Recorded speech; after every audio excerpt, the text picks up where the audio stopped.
Dans notre intervention du 30 mai 2023, donc d'il y a 13 jours, nous avons soulevé quelques points.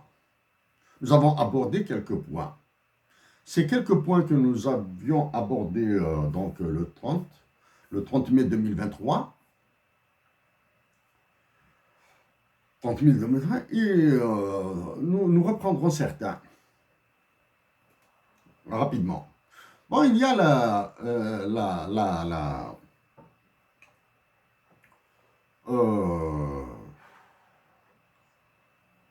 le top du top de la misère politique française, algérienne, et le déplacement puisque nous avons attaqué en règle la justice algérienne. On qui est aux ordres des généraux qui maintiennent Ersan El-Khadri et d'autres innocents en prison. Ah, nous l'avons démoli. Hein. Qu'est-ce qui s'est passé? Et puisque dans notre message du 30 mai 2023, il était question sur la solidarité des Algériens, la paix en Algérie, la solidarité avec les sortes de l'armée, la protection de l'intégrité du territoire et le sud de l'Algérie. Nous avons parlé de quelques points auparavant. Donc, l'un des autres motifs cachés d'Emmanuel Macron, et c'est ce motif qui est satanique, c'est l'embrasement du sud de l'Algérie, en conjonction avec ce qui se passe au nord du Mali et au nord du Niger. Ça, c'est un autre objectif satanique. Il y a les objectifs strictement commerciaux pour soigner la balance commerciale de la France avec l'Algérie. Et sur cet aspect, il a gagné. Il reste l'aspect de l'embrasement de l'Algérie par son sud, sur lequel il va gagner si les Algériens continuent sur cette démarche. Okay? C'est cet objectif satanique. C'est cet objectif satanique d'Emmanuel Macron qui le pousse au silence. Le pousse au silence. Okay? Donc, parmi les points que nous avons soulevé le problème de la justice. Qu'est-ce qui s'est passé? Le président de la Cour constitutionnelle, deux jours après notre intervention, s'est déplacé à Tamanrasset pour parler du rôle de la société civile de la Cour constitutionnelle. Pour parler du rôle de la société civile et de la Cour constitutionnelle en Algérie. Comme si nous soutenons à fond l'action, concentrer les actions sur le sud de l'Algérie, sur l'est de l'Algérie avec la Libye, des actions de ce type-là, nous les soutenons à fond, mais pas dans cette hypocrisie. Ok? Donc, de côté, il y a un siècle et quelques années de cela, depuis que nous avons dit que l'Algérie va vers un hub and spoke system dans le transport aérien.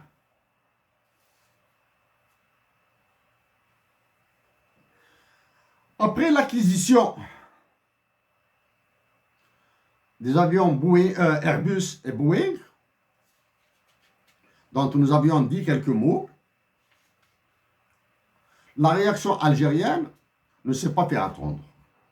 À travers les personnes qui ont réagi, bon, ces stupidités nous écœurent. En qualifiant l'acquisition des 7 avions Airbus et des 8 avions Boeing d'historique. C'est comme si en économie, une décision d'achat, une décision d'achat, c'est-à-dire une décision de dépense d'argent. D'historique. Qu'est-ce qu'il y a d'historique?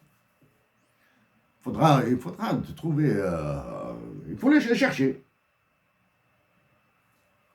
Par contre, nous disons que l'annulation du contrat France-Australie portant sur les sous-marins nucléaires, un contrat qui s'élève à une cinquantaine de milliards d'euros, de dollars, peu importe. 50 milliards d'euros ou de dollars. L'annulation de ce contrat sur ordre des États-Unis d'Amérique est historique. Mais acheter 8 avions Boeing, 7 avions Airbus, historique, en quoi il est historique? Aujourd'hui même, selon l'APS, un hub pour le transport aérien sera créé où, s'il vous plaît? Où? À Taman Rasset.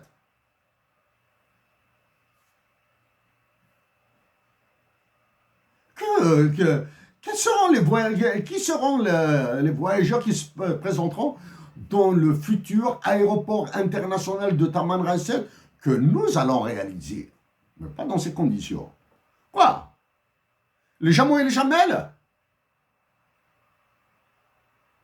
Ou bien les Algériens du Nord, du centre du pays qui iront jusqu'à Taman Rasset, faire escale là-bas, et de là-bas, ils iront là. Pour ça, nous vous renvoyons à notre description de cette escroquerie là, escroquerie imposée par Macron. Hein.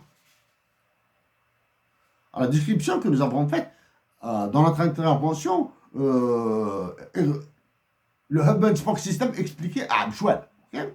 Aujourd'hui même, un hub à Taman Rasset. Bref.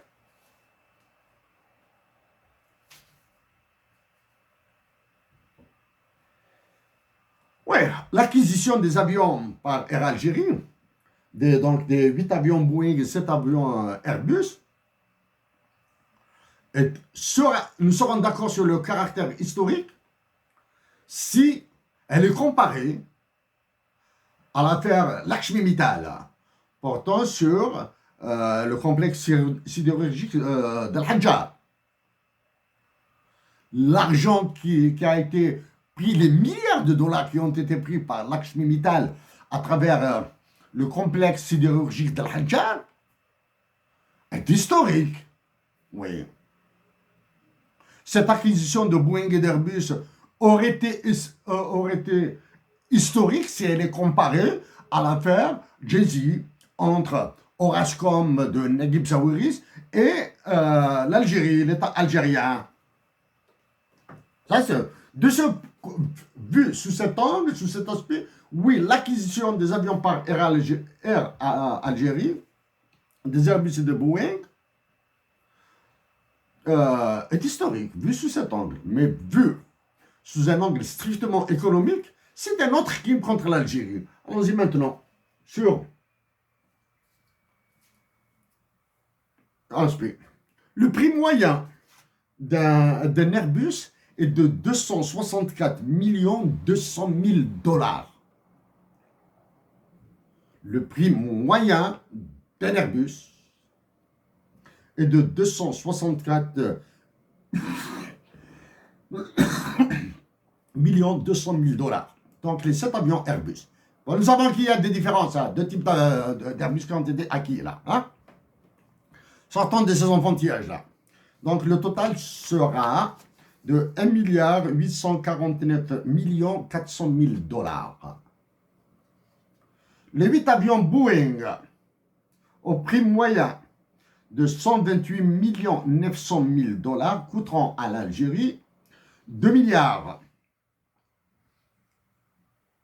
880 millions 600 000 dollars US. Pardon. Ils coûteront, les 8 Boeing coûteront à 128 900 000 $, coûteront 1 milliard 31 millions 200 000 $. Donc la facture totale des Airbus et des Boeing sera de 2 milliards 880 millions 600 000 $. C'est des chiffres qui donnent le tournis, hein, ils sont difficiles à lire. Convertissez-les en dinars algériens, ce sera encore pire. Ce montant sera à déduire des réserves internationales de l'Algérie. Donc, personne ne pourra dire leur montant exact, la nature des réserves, leur disponibilité à la dépense. Personne. Mais la certitude, c'est 2 milliards 880 millions 600 000 dinars seront déduits. Parce que l'Algérie doit payer la facture pour la France.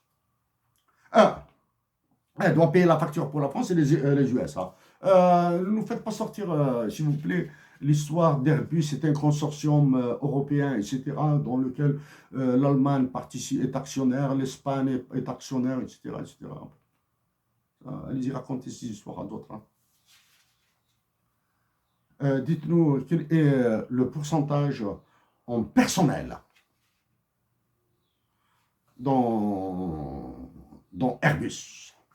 Okay?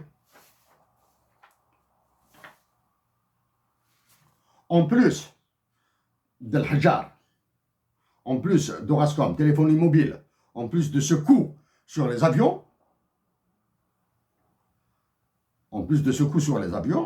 Ihsan El-Khadi, s'il était encore libre, là, il nous aurait rappelé certaines affaires liées à l'énergie, comme KBR, comme cette affaire d'Anadarko. Nous avons évité les affaires sur le transport ferroviaire, hein, comme le fameux contrat sur les plaquettes de frein, système de freinage des trains, qui remonte à une trentaine d'années peut-être.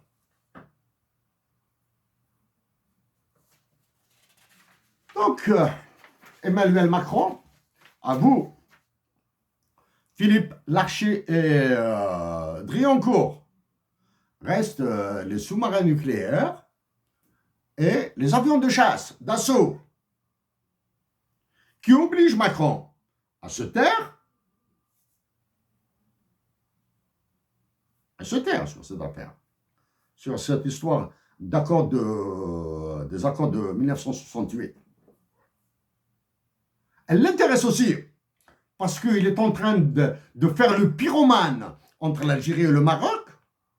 Ça, c'est un autre argument. Deuxième motif, il veut embraser le Sud, c'est-à-dire l'armée algérienne se retrouvera au service de la France en s'entretuant avec des Marocains, avec des Maliens et des Nigériens. Tout ça à cause de quoi? À cause de généraux d'état-major complètement idiots, stupides,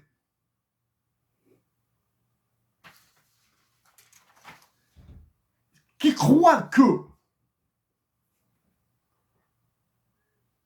se soulever une affaire en fin de journée et lui trouver une solution le lendemain matin est imaginable, sauf dans les pays sous-développés. Ouais.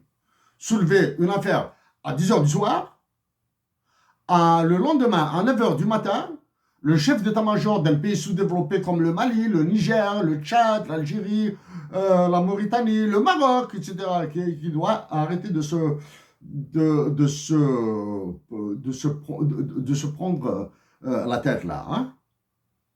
Les Marocains sont nos frères, les Tunisiens, les Africains sont nos frères, mais en termes de dirigeants, ils sont tous dans la même logique de stupidité et de soumission à Emmanuel Macron là.